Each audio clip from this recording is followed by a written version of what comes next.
Hello everyone. Welcome to exam वाला YouTube channel.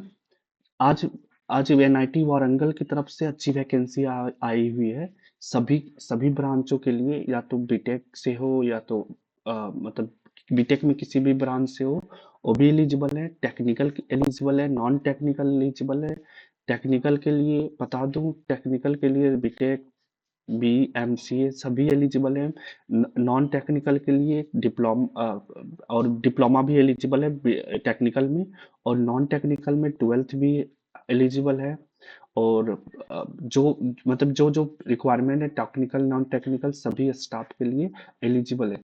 ये government job है, और ये सभी ब्रांचों के लिए एलिजिबल है, और technical non technical staff requirement के लिए। अब मैं बता देता हूँ ये वन बाय वन।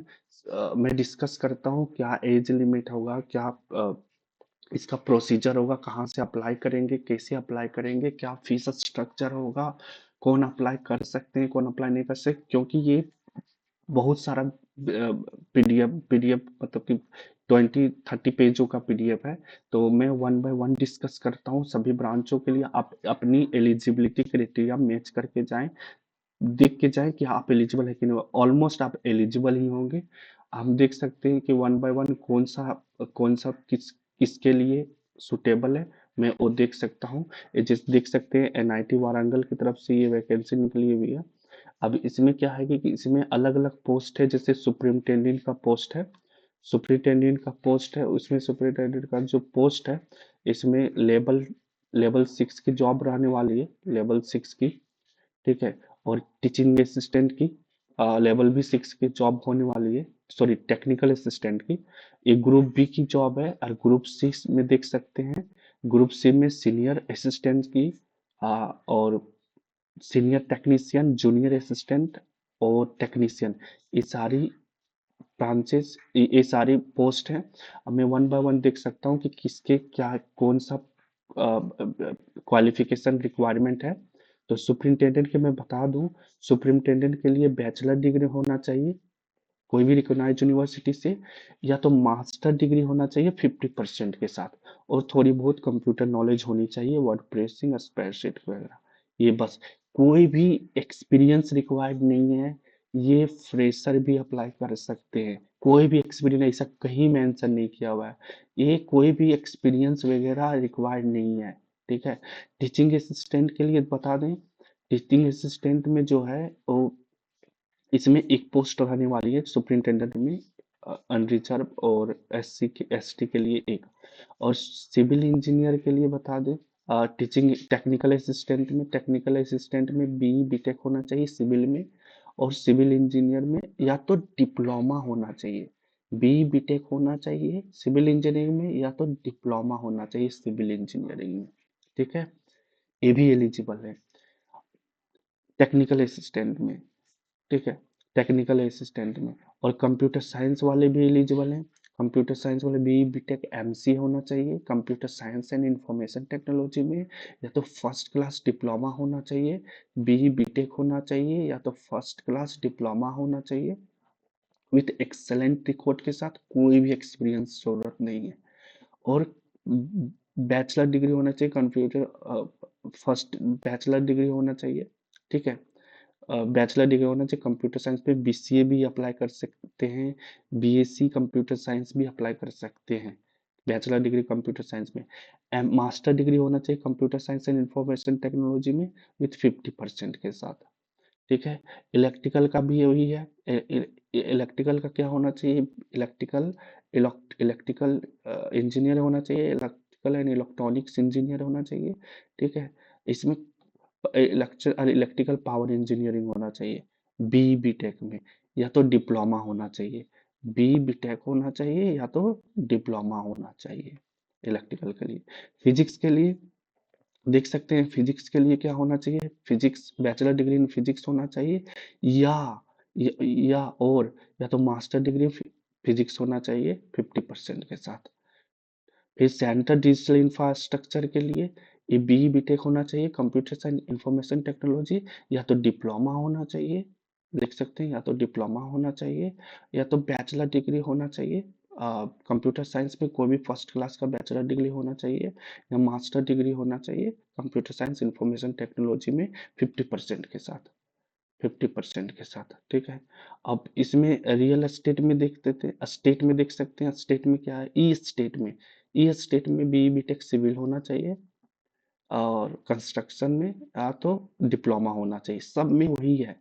हॉर्टिकल्चर के देख सकते हैं, फर्स्ट डिग्री होना चाहिए, फर्स्ट क्लास बैचलर डिग्री होना चाहिए हॉर्टिकल्चर, एग्रीकल्चर और फॉरेस्ट्री में, एंड मास्टर डिग्री होना चाहिए हॉर्टिकल्चर 50% के साथ, ठीक है।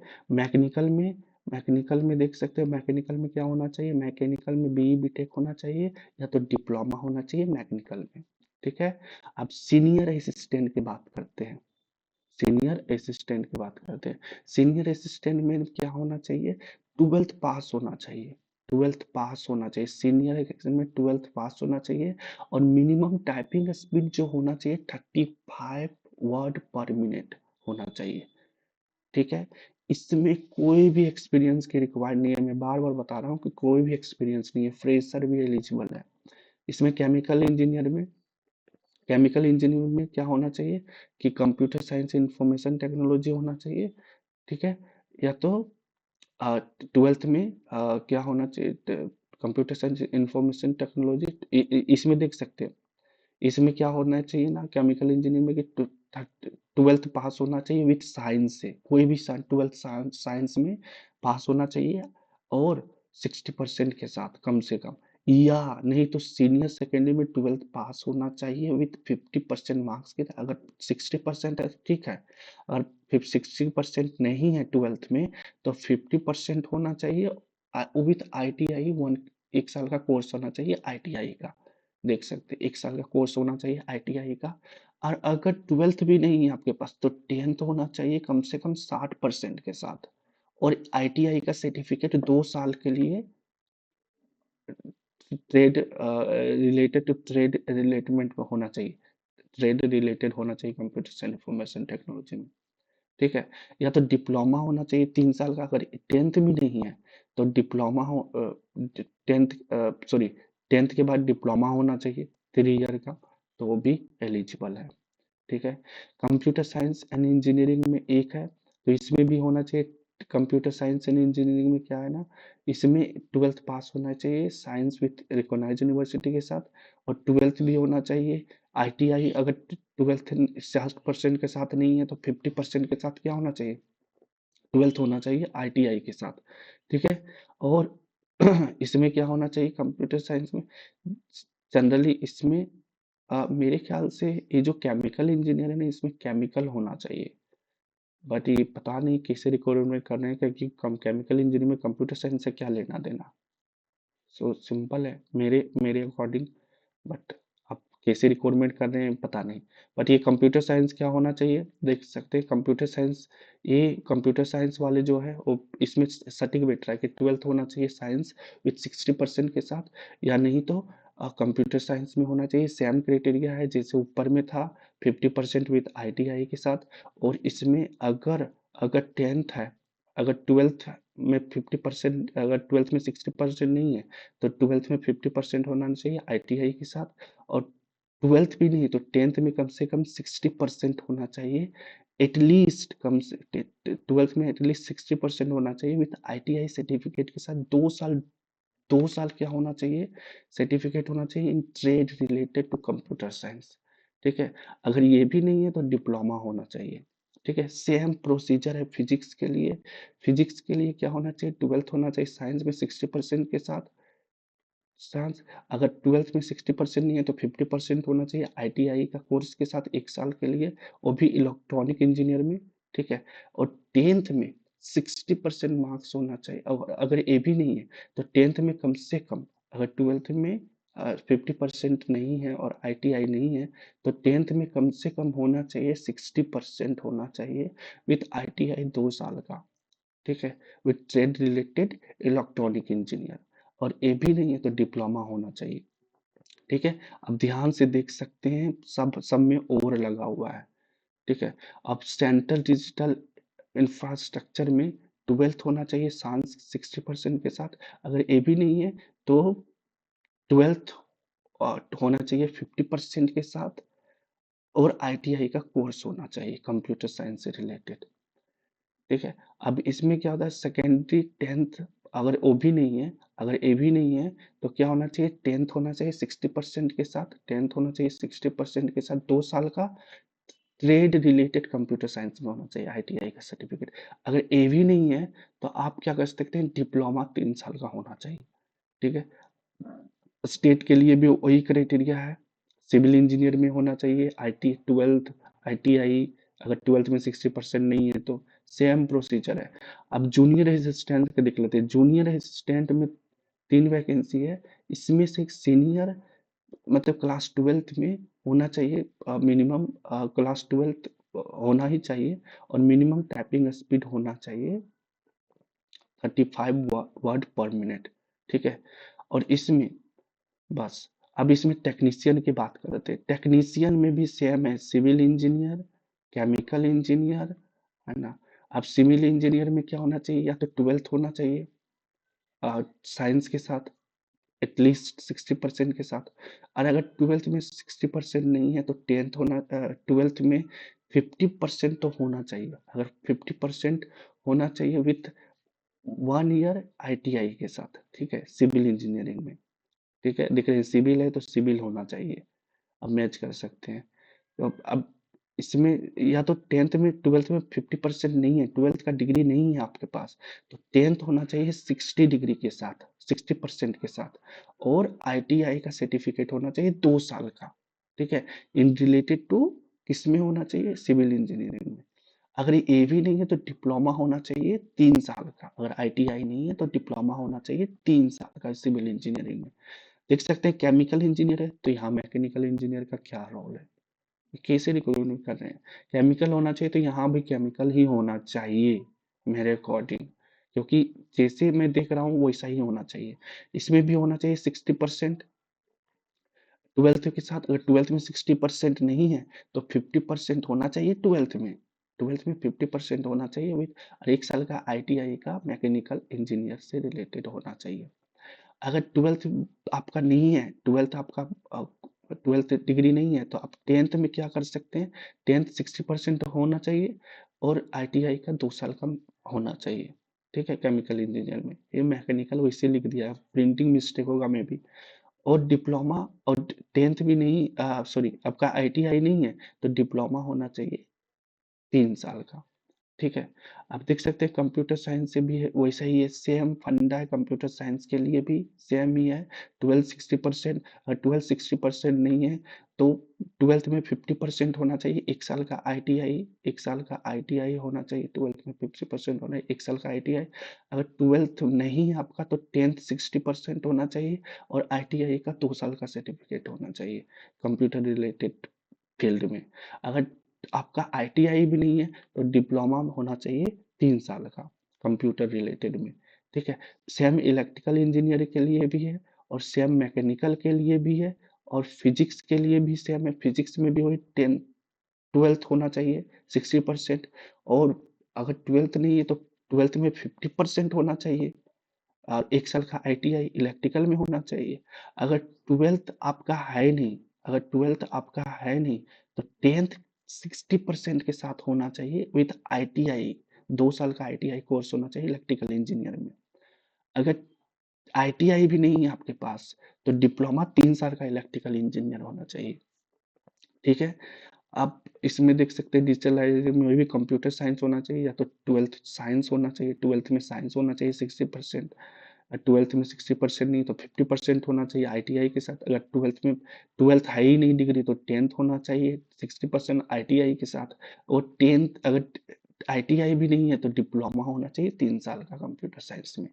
सेम फील्ड है, देख सकते हैं सेम ही है। अब मैं देख सकता हूँ कि इसका जो रिलैक्सेशन है, एज रिलैक्सेशन देख सकते हैं। एज लिमिट कितना होना चाहिए, एज लिमिट 30 ईयर्स होना चाहिए, मैं स्टार्टिंग में ही बताया था। इसका एज लिमिट जो है, इसका एज लिमिट क्या होना चाहिए, 30 ईयर होना चाहिए सुपरिटेंडेंट का, टेक्निकल का 30 ईयर, टेक्निकल असिस्टेंट का 30 ईयर, और सीनियर असिस्टेंट का ग्रुप सी में 33 और 27, 27 देख सकते हैं। अब इसमें क्या है कि अगर एज लिमिट जो है, एज लिमिट अब देख सकते हैं कि according to government rule SC ST के लिए 5 ईयर रिलैक्सेशन होगा, OBC के लिए 3 ईयर, PWD के लिए 10 ईयर। आप देख सकते हैं एज लिमिट, ठीक है। और दूसरी बात, कैसे अप्लाई करने, कैसे अप्लाई करना है, तो अप्लाई करने का तरीका है, अब यहाँ पर देख सकते हैं कि 9 जनवरी को नोटिफिकेशन आया था, 8 फरवरी तक अप्लाई करना है। कोई ऑफलाइन मोड नहीं अप्लाई करने का, ऑनलाइन प्रोसेस है। और जो ऑनलाइन प्रोसेस है इस एप्लीकेशन में अप्लाई करना है। मैं इसका डिटेल बताऊंगा कहाँ से अप्लाई करना है, इस लिंक से अप्लाई करना है। तो मैं देख सकता हूँ थोड़ा सा कि कहाँ कैसे इस लिंक में अप्लाई करना है, देख सकते हैं। यहाँ पर हम सर्च करेंगे staff recruitment, NIT Warangal staff recruitment, यहाँ पर जाएंगे और ये यहाँ से अप्लाई कर सकते हैं, देख सकते हैं यहाँ से अप्लाई कर सकते हैं। ये जो अप्लाई है ना, यहाँ से अप्लाई कर सकते हैं, ठीक है। और मैं थोड़ा डिटेल में बताऊंगा इसका सिलेबस के बारे में। और इसका दूसरी बात इसमें कि ये हो गया अप्लाई करने का तरीका। अब अब देखते हैं कि इसका जो फीस स्ट्रक्चर क्या है। एप्लीकेशन जो फीस है, एप्लीकेशन फीस क्या होना चाहिए, ओबीसी अनरिजर्व और EWS के लिए 1000 रुपया प्लस 500 एग्जामिनेशन में 1500 प्लस जीएसटी। फीस थोड़ा हाई है, फी थोड़ा सा ज़्यादा हाई है। और SC ST PWD और वुमेन के लिए 1000 रुपीज प्लस GST, थोड़ा फीस हाई है। तो क्या कर सकते हैं, अब इसमें इसमें देखते हैं डॉक्यूमेंट वेरिफिकेशन में। डॉक्यूमेंट वेरिफिकेशन में बात करें तो ये 10th का सर्टिफिकेट होगा, ठीक है, 10th का सर्टिफिकेट होना चाहिए, मार्कशीट। और क्या होना है, एज प्रूफ होना चाहिए, 10th का भी दे सकते हैं जनरली, या तो आप डेट ऑफ बर्थ का सर्टिफिकेट हो वो भी ठीक है। SC ST का कास्ट सर्टिफिकेट होना चाहिए, OBC का भी कास्ट सर्टिफिकेट होना चाहिए, 1 अप्रैल 2025 के बाद इशू होना चाहिए। और EWS का भी सर्टिफिकेट होना चाहिए, ये भी 1 अप्रैल 2025 के बाद इशू होना चाहिए, ठीक है। अब देख सकते हैं, अब इसका देखते हैं कि कहाँ से हम अप्लाई करेंगे और क्या सिलेबस है, क्या इन PDF में कहाँ से देख सकती हूँ। तो इसमें देखना है कि यहाँ पर क्लिक करना है NIT वारंगल स्टाफ रिक्रूटमेंट में। और यहाँ पर क्लिक करने के बाद आप यहाँ पर जैसे क्लिक करेंगे ना, यहाँ पर, तो यहाँ पर क्लिक करने के बाद आपको ये खुलेगी, है ना, ये देख सकते हैं, ये खुल गई। उसके बाद यहाँ पर अब ये डाउनलोड कर सकते हैं, जो मेरा PDF जैसे भी मतलब बताया इसका, ये PDF ये PDF है, ठीक है। नहीं तो मैं अपने टेलीग्राम चैनल में डाल दूंगा, वहां पर से आप देख सकते हैं। अदरवाइज इसका जो है ये पोस्ट है, यहाँ से आप अप्लाई कर सकते हैं। इसका देख लेता हूँ कि जो इसका एग्जामिनेशन पैटर्न क्या होना चाहिए। तो मैं वो देख लेता हूँ, एग्जामिनेशन जो पैटर्न है ये क्या होना चाहिए, सारे स्टेज में ये होना चाहिए। मतलब कि ये रहेगा 6 स्टेज रहेगा, पहला स्टेज यही रहेगा, पहला स्टेज यही रहेगा। पहला स्टेज ही बहुत, अगर आपको निकल गया तो समझो कि निकल ही गया।